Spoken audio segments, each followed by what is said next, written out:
Hello, ladies and gentlemen. It's your friend Dirty Q, and today I want to talk about the Netflix original action movie Triple Frontier. The movie stars Ben Affleck, Oscar Isaac, and Charlie Hunnam. And before you dismiss it as, oh, it's a Netflix original, so it's gonna suck, um, I'd recommend checking this movie out. It takes a lot of interesting risks that may or may not work out, but I think it's at least interesting to see how a movie can be such a mixed bag of technical issues and writing issues while also having an interesting premise and making some very interesting choices. So the plot of the movie follows a group of, I believe, five private military contractors who basically go on this drug heist in the heart of South America. They want to take down a drug lord and seize his money for themselves. But once they actually do take out the drug lord and seize the money, that's when the plot gets very interesting. It's very different, at least plot-wise, from the run-of-the-mill action movie in that there's no main villain. The movie doesn't completely center around this one big operation that they have to do for the fate of the world. So I think it's pretty interesting in that sense. Some of the things I liked about this movie are, as I said before, it takes risks. And I think that's good to set yourself apart from kind of the slew of mediocrity that Netflix puts out. And even though those may or may not have worked out, I can commend the movie for at least trying. Oscar Isaac and Charlie Hunnam, I don't know how to say his name, give pretty solid performances. Ben Affleck kind of seems like he was phoning it in, honestly, but that's okay. The action in this movie is very well shot and very diverse too. It's not all just, gunfights where two guys are in a warehouse. There's scenes on cars, there's scenes in the mountains. So it's very interesting, at least in the action component. I also think the plot develops well. Act 1 starts very generic, whereas Act 2 get a lot more interesting and engaging.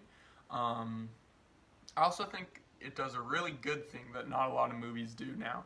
It takes time to develop characters. It takes breaks from the action where you could really see who these guys are and what their relationships are.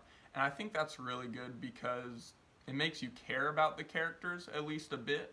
Obviously, the execution leaves something to be desired, but it at least makes you wonder what's going to happen to these characters, and it keeps the audience engaged. Now for the issues I have with the movie.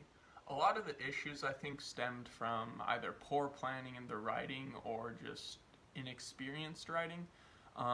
Act 1 of the movie is very generic. All of the setup basically put me to sleep. It's a very standard special forces type action movie.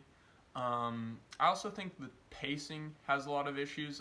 While I commended the movie for having a lot of character development, a lot of the character development is around the end of Act 2, which is where, the tension should be building and building and getting you on the edge of your seat. And I think that really hurt the climax of the movie because it was not very tense because, we were kind of lulled into this state of character development and just not a lot of building and building and building up. I also think the characters' motivations kind of switch around at random a lot. For a while, Oscar Isaac's character is the one being corrupted by greed and the great opportunity they're presented with. And then it's Ben Affleck's character, and then for the first part of the movie, Charlie Hunnam is the guy who's kind of immune to the corruption, but then he kind of goes along with it. So I think they could have fleshed out the characters and made their roles in the story a little more consistent. And another bad part of that motivation switching is that all the characters kind of blend together.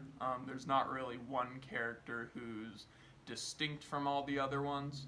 I also think the ending was really corny.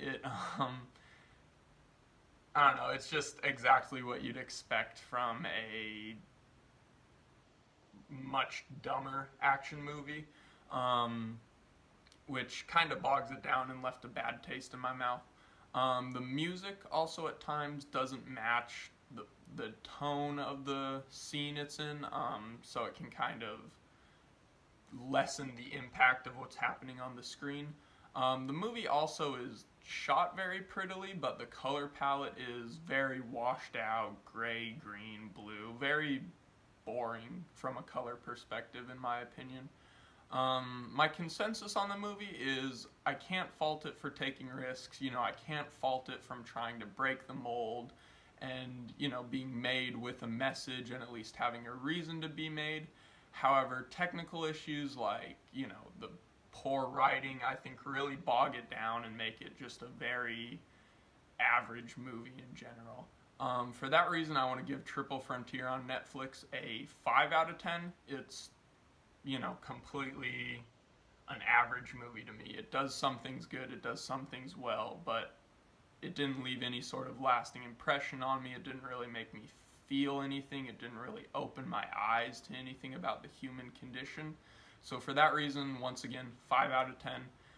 Very generic movie in my opinion. I think it could have been much better too, which is part of the reason my score is so low. I think it had the potential to be great. It had an interesting plot. It had talented actors leading the charge on the production, but poor writing can't really get you far. Thank you for watching this review. My next movie that I'm going to review, I already have it in line, is the Netflix original Mute. Spoiler alert, I enjoyed it, you should watch it, but I'll have a much more in-depth review later next week. So thank you guys for watching again. Have a great day.